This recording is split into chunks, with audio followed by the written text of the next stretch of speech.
number 2 Ohio State, a 44-31 win over then 13th ranked Penn State.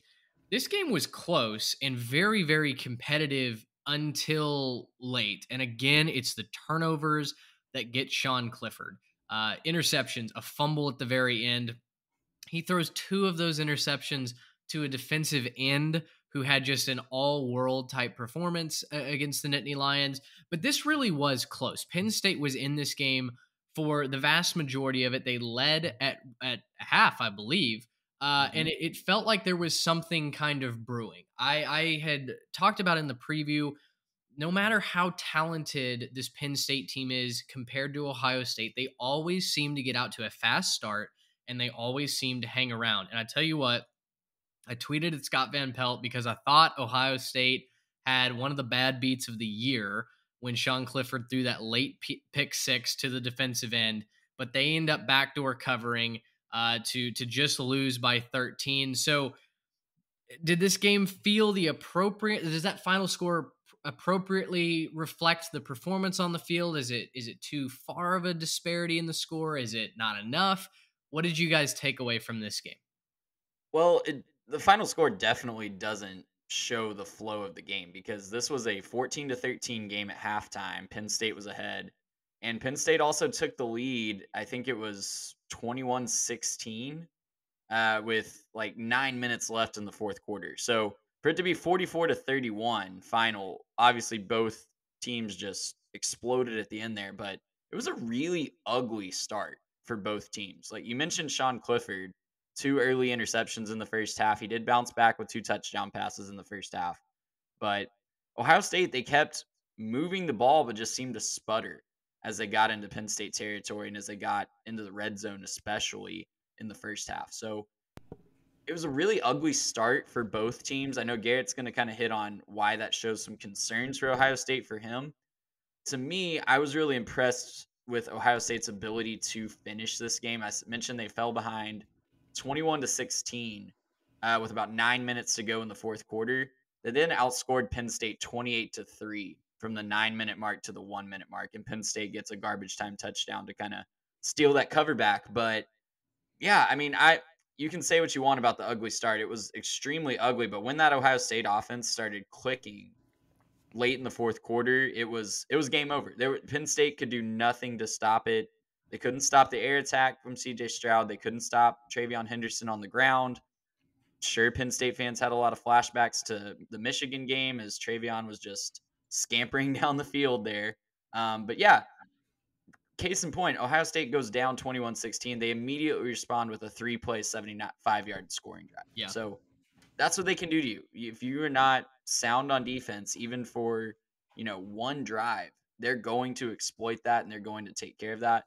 And not every team in the country, even the elite ones on offense, can say that. I'd say probably Ohio State and Tennessee are the only 2 in the country I can say you have to play an absolutely perfect game on defense to hope to beat them. Yeah, no, you're probably right about that. I will say I do have some concerns with Ohio State on this one. I do. I think you look at the way that they played them. I was comparing it to the performance from Michigan because that's what we have to compare the 2 teams right now. And, again, Michigan kind of wore on them, leaned on them, and wore them out throughout the game, just kind of dominated this one. Ohio State did not. They outlasted Penn State. They were the better team. They had the better players, and they allowed them to kind of hang around, stick around for a while, and then finally kind of just were better towards the end. The final score, I think, shows you that. It just kind of was a comedy of errors, a lot of mistakes for Penn State towards the end of that game, which let this one get out of control really quickly. I feel like if you're a Penn State fan, you almost had to look up and say, what just happened, right? You were sitting there in the middle of the fourth quarter with a lead, and then all of a sudden you got smoked. I feel like there was so much confusion on the Penn State side from that one. But I think that just goes to show that, Ohio State wasn't as impressive as I was hoping them to be, right? Stroud, he gets pressured and he struggled with his touch on some of the deeper stuff. Like he could not find things. There were some moments he extended some plays, found a way to, find his open man. But man, if they heated him up in the pocket and he couldn't escape, I mean, he was missing throws that, I think most quarterbacks end up making, all things considered. So, a lot of concerns. This was the first real test. I mentioned that. And I don't think that they, I think they passed this first test, but I don't think it was with flying colors. I think they got through, they looked fine. There weren't any massive concerns as far as, oh my gosh, is Ohio State bad? I'm not saying that Ohio State's a bad team, but it is concerning for a team that wants to compete at the top level against some of these better teams in the nation for a national championship. I think they have some issues to iron out. I think that they will. I think that they got a couple of games coming up. I think it's Northwestern, Indiana, and Maryland before this big matchup with Michigan at the end of the year. They're going to be able to fix some of their issues, kind of iron out those problems before that tilt. But man, it's time to kind of start figuring out some of those problems. Now, a couple things I loved from them. Marvin Harrison Jr. is a beast. He's one of the better receivers in the country. I think you could make the argument that he's the best receiver in the country right now. He's an absolute beast, and this defense is just disgusting. They just get turnovers like it's no problem, especially when you look at what happened with Iowa last week combined with today. This defense is incredible. I just want to see them keep the point totals a little bit lower going into the next couple weeks. I'd like to keep it around, 10, 14 points the next few weeks against far inferior competition to really hope that they have a chance at running the tables and making it out as a 2 or a 3 seed by the time all this is done. So not saying they're bad, but maybe some rooms for concern heading towards the end of the season. I think their defense at times struggled to get off the field. You look at that touchdown drive at the very beginning of the fourth quarter, a 13-play, 75-yard, 5-minute, 44 second just draining fourth quarter drive in the fourth quarter.